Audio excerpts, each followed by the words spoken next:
For Hannah Cronick and head coach Leo Weil, it's been quite a successful season to this point. With a 14-1 record and first place of the Centennial Conference secure, the Blue Jays have accomplished everything they've set out to do at this point of the season. Tonight, though, could be a very special night. After a grueling triple overtime victory over Ohio State last weekend, the Blue Jays look to improve to 2-0 on Saturday when they take on the Towson Tigers. They survived 5 goals from All-American Jesse King last weekend and now will have to deal with top freshman recruit Joe Sider, who is making his first visit here to Homewood Field. Last year, the Blue Jays took a heartbreaking 9-point loss at the hands of Dickinson in the quarterfinals of the Centennial Conference Tournament. After a rough stretch at the end of this year, Hopkins won their last 3 games and secured the number 3 seed in this year's tournament. I got a chance to sit down with George Bugarinovich and head coach Bill Nelson to talk about their matchup with Franklin and Marshall tomorrow. You guys have won 5 of your last 7. What's the confidence level right now with you guys going into the playoffs? Talk about your guys' depth. I think your biggest strength going into this playoffs and your biggest advantage is that you can go 9-10 deep with Catullus, Randall, Williams, all these guys off the bench. How big of a factor is that going to play in the playoffs, and especially this game against FNM? I hope it plays a big factor because they only are playing about 7 guys now. And that bench has been great this season, especially against FNM. In 2 games this season, the Blue Jays reserves have outscored the Diplomats reserves 45-16. And you heard Coach mention Matt Billups there, 10 points and 7 rebounds in their last matchup.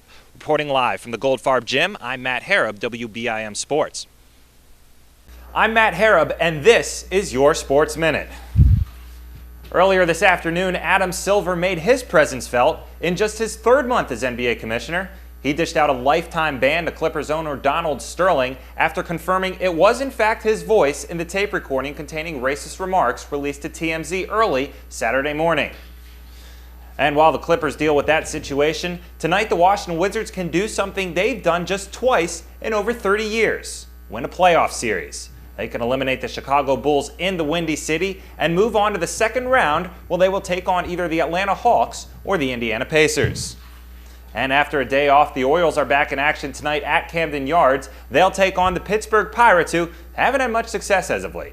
They've lost 8 of their last 10. Chris Tillman gets the start for the Birds, while Charlie Morton, who's still looking for that first win, will start for the Pirates. For WBIM TV Sports, I'm Matt Harab. Thanks for watching. Welcome to HopkinsSports.com. I'm Matt Harab, and this is your weekend sports recap. In football this weekend, the Blue Jays secured a 24-18 victory over the Ursinus Bears. They improved to 8-0 on the season for the 3rd straight year and clinched at least a share of their 5th straight consecutive Centennial Conference title. Game 5 of the ALCS, it's the Tigers and the Bo Sox series tied at 2. Top of the 2nd, no score, but not for long. Mike Napoli goes deep center field off Anibal Sanchez. Napoli has long balls in the last 2 games. We skip ahead to the 7th. Boston up 4-2. Miguel Cabrera. Well, that's trouble. He grounds into a double play here. Boston avoids some serious danger. A run comes across. It's 4-3. Boston trying to close it out. Iglesias gets jammed. Pops out to Dustin Pedroia here. Ends the game. Koji Uhara gets a 5-out save. He's pumped. The Red Sox win and are now 1 win away from returning to the World Series for the first time since 2007. Well, baseball season is rapidly approaching, and with spring training winding down, all Nick Markakis and the Baltimore Orioles can think about is starting out this season better than they finished last year. With a month remaining, Baltimore was just a game out of the last wildcard spot and just 2 games out of the division before eventually slipping out of the race. This year, they've revamped, picking up huge offseason acquisitions like Nelson Cruz and a potential ace in Ubaldo Jimenez. But they also lost a key ingredient in their winning formula. Jim Johnson was traded in the offseason, and Markakis knows how difficult it is to lose your anchor in the bullpen. You know, it's tough because you know what type of person Jim Johnson is, what type of player he is, and what kind of work ethic he has, and and he's been here from the beginning. He got drafted by the Orioles, and he worked his way up, and I think he put in 6 years with the Orioles up here. The Birds received Jameel Weeks in that trade, and Markakis feels he can add a much-needed component to their lineup: speed.